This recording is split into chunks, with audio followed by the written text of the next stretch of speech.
Hello. So, what is happening in Latin America these days? We see a lot of protests happening all across the South American countries, be it Colombo, which we recently see, then Chile, where I went as well. A lot of local protests are there for one or the other thing against the government. Then Argentina, the government lost election. Then Ecuador.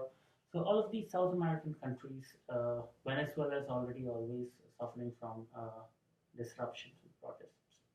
What is happening? The issue is that the governments being set up there, overall the economy is not functioning that well of those countries, and they time and again need funding from outside.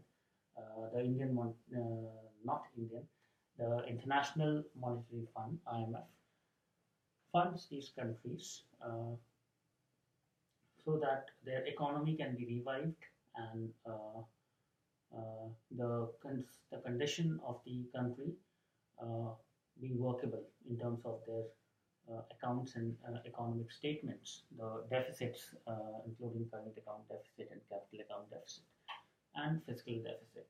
So for these, the IMF is suggesting these countries, South American countries, to cut on their expenditures and engage in austerity measures in terms of expenditures done by the government in pension or a lot of social expansion, social programs. So all of these they need to cut down to control their fiscal deficits so that the investments happening from IMF in these countries can be used in the real economic activities, which are proper investments and proper infrastructure creation and proper job creation and other activities, and not something which goes in the government extravagant social programs and other things.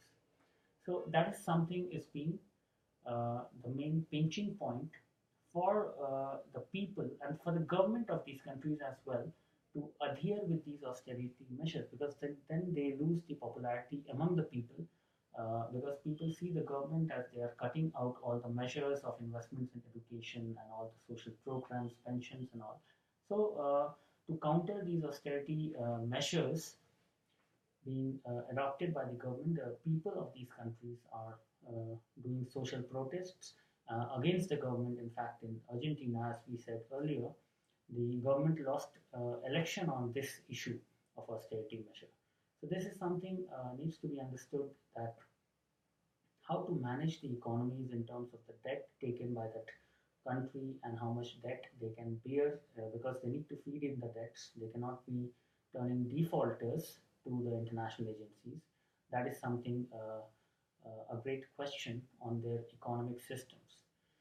So let's see how things unfold, and let's see how these governments create a balance between austerity measures and the interests of the people and the interests of the global organizations like IMF. That is a big question, and that economists and these governments needs to solve.